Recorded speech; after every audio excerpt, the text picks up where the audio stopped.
Salam, salam, salam la famille, bonsoir, bonsoir à tous, bonsoir la team Rikers, bonsoir la famille Rikers, c'est le Dr Stat, c'est la dernière vidéo de la soirée. Quand tu as boum, on n'oublie pas de s'abonner et d'activer la cloche de notification.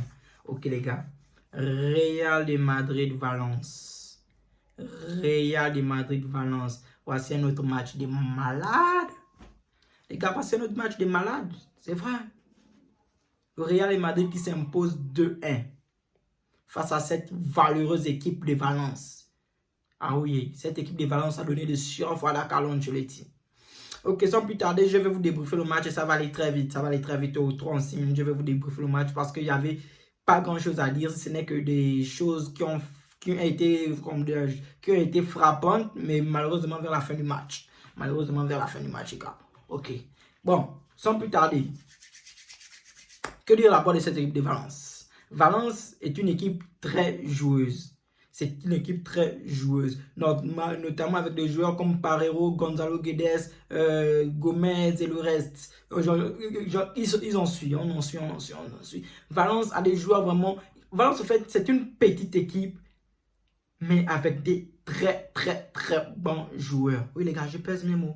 C'est une équipe avec des très bons joueurs. Valence, en fait, Valence est une équipe qui peut prétendre au top 4.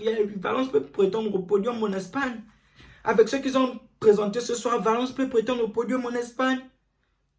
Valence peut prétendre au podium en Espagne.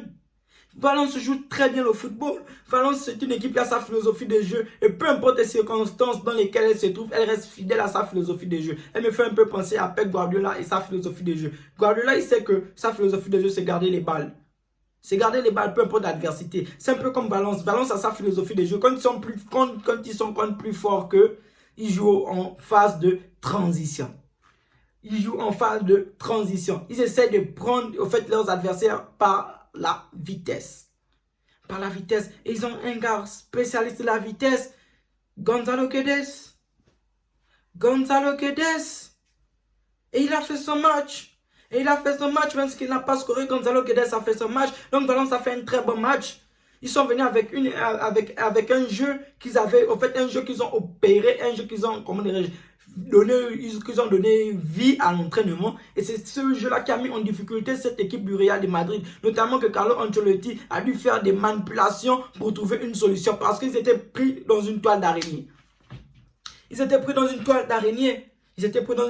Donc, je tiens à féliciter d'abord cette équipe de Valence malgré leur défaite parce que Valence a joué du très grand football ce soir. Ils ont joué avec leurs moyens, ils ont joué avec leur qualité, ils ont merdé cette équipe du Real de Madrid. Mais comme Carlo Ancelotti, c'était un grand coach, il sait qu'il était pris dans une toile d'araignée. Il était pris dans une toile d'araignée. Et qu'est-ce qu'il a fait? Il a pris sa paire de ciseaux, il a commencé à couper cette toile d'araignée. Petit à petit,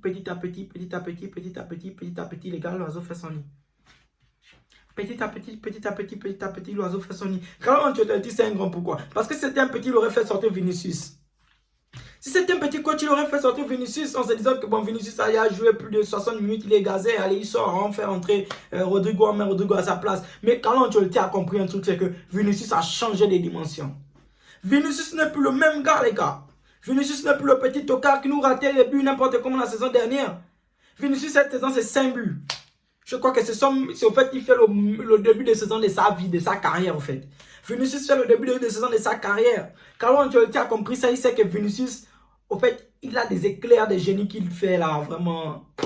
Ce petit, je ne comprends pas. Vinicius, on a crié sur ce petit Vinicius. Il a compris, il a su qu'il fallait maintenant se gérer. Vinicius a su qu'il fallait maintenant se gérer parce que trop, c'était trop. Vinicius ratait beaucoup, au fait. Il a compris qu'il faut travailler, il faut améliorer sa condition physique. Il est devenu intelligent, voilà. C'est ça, Vinicius est devenu intelligent et il a travaillé la finition. Il a travaillé la finition, il a travaillé la dernière passe. Et c'est ça la meilleure version de Vinicius. Et c'est quelqu'un qui est encore il est en phase de progression parce que Vinicius n'a pas terminé de nous montrer ce dont il est capable.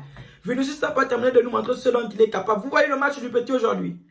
Vous voyez du match du petit. En fait, il sait, en ce moment, Vinicius prend la profondeur quand c'est important. Vinicius dribble quand c'est important. Vinicius fait des différences quand c'est important. Vinicius, quand il faut faire la passe, il sait maintenant qu'il faut faire la passe. En fait, Vinicius est devenu intelligent. D'où Benzema arrive maintenant à combiner avec lui parce que Benzema, c'était un attaquant très intelligent. Benzema, c'était un attaquant très intelligent. Est-ce que vous voyez la passe qu'il donne à Vinicius? Est-ce que vous voyez la passe qu'il donne à Vinicius? Déjà, arrêtez même de parler de Benzema parce qu'il n'a plus à présenter. Benzema, c'était un attaquant de qualité, un attaquant de classe mondiale. Regardez, il donne la passe à Vinicius, c'est contrôle, passe, boum, Vinicius déclenche la frappe. Vinicius déclenche la frappe, en fait, Benzema, c'est un caviar, en fait. Benzema a pris le miel, il a juste mis sur la langue du petit, comme ça, goûte, ça quel goût, Et Vinicius nous a dit quel goût ça avait, les passes de Benzema, elles sont tout simplement délicieuses, les gars. Les passes de Karim Benzema sont tout simplement délicieuses. Donc, passe décisive de Karim Benzema vers Vinicius qui ne s'est fait pas prier comme un grand, boum, au goal, 1-1. Le match est relancé. 1-1, le match est relancé. 1-1, le match est relancé. Mais on se dit que le match va finir 1-1 partout. Non, mais c'est faux. C'est faux, il y a Karim Benzema sur le terrain. C'est faux parce qu'il y a Karim Benzema sur le terrain. C'est faux parce qu'il y a Karim Benzema sur le terrain. Et avec Benzema, rien n'est joué. Benzema, rien n'est joué. Ça fait déjà 3 saisons que Karim Benzema nous montre qu'il est au top, C'est la crème de la crème. Karim Benzema est incontestablement le meilleur joueur, on va dire le meilleur attaquant français sur les dernières années. Le seul qui peut essayer de le titiller, c'est Kylian Mbappé. Et Griezmann, Griezmann est foutu. Donc, quand on parle de Karim Benzema, s'il vous plaît, beaucoup de respect. Beaucoup de respect pour sa carrière, pour tout ce qu'il faut au Real de Madrid.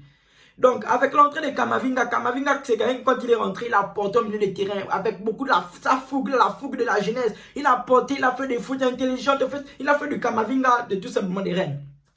Il nous a fait du Camavinga des reines. C'est un petit qui sait gérer. Et moi, je vous ai dit la dernière fois que dans mes dernières vidéos, je vous ai dit que Camavinga est venu au Real pour apprendre. Mais c'est quand même qui peut aussi apprendre sur le tas. Il a une place de titulaire à gratter dans ce milieu de terrain. Et à chaque fois qu'il montre, il est décisif. À chaque fois qu'il rentre, il est décisif. Il nous montre qu'il a quelque chose. Il n'est pas venu en tourisme. Il n'est pas venu en fulgurance. Camavinga est venu pour jouer au Real de Madrid. Il est venu pour s'imposer. Il est venu pour apprendre des grands milieux de terrain. À l'instar de Modric, Kroos, les Casemiro et le reste. Donc, c'est pour vous dire que cette jeunesse du Real est très, très, très prometteuse. Rodrigo vient, il fait son match. Il vient, il dérange, il percute. Et c'est ça, quoi. C'est ça. Celui qui met de soi encore là, c'est Hazard. Hazard met de soi. Je vous dis que Hazard, moi, je vous ai dit que si Hazard grand, tu ne veux plus jouer au ballon, laisse le ballon. Laisse le ballon. On a des jeunes au Real de Madrid qui veulent s'imposer, qui veulent jouer. Hazard reste à la maison. Va manger les hamburgers, les chicken, je ne sais pas. Va manger. Laisse les petits s'exprimer. Super match pour Vinicius qui a été élu homme du match. Vraiment, les différents. Oh, Vini. Je n'ai plus les adjectifs qualificatifs pour te qualifier au fait. Je n'ai plus les adjectifs qualificatifs pour te qualifier. Tellement tu es bon, tu es sucré en ce moment. Tu es extraordinaire, Vinicius. Un but, une passe décisive. Il a marqué, il a fait une passe décisive vers la fin du match à Karim Benzema qui ne s'est pas fait prier. Bim! Coup de boule, au fond, le KB9. Oui, le KB9, les gars, je vous dis que c'est le KB9. Et Karim Benzema, bon, en fait, c'est Vinicius qui a rendu l'appareil au grand, voilà. C'est Vinicius qui a rendu l'appareil au grand. Donc, la famille, sur ce, comme je vous ai dit, il n'y avait pas grand-chose à dire. On s'est capté ensemble et puis demain, on va débriefer le match du Barça. On espère que le Barça va gagner parce que cette Liga nous donne en fait, elle promet, on sent qu'elle serait intéressante. Donc, les gars, sur ce, on s'est capté ensemble, c'est le Dr Stat, on est ensemble. Kaja!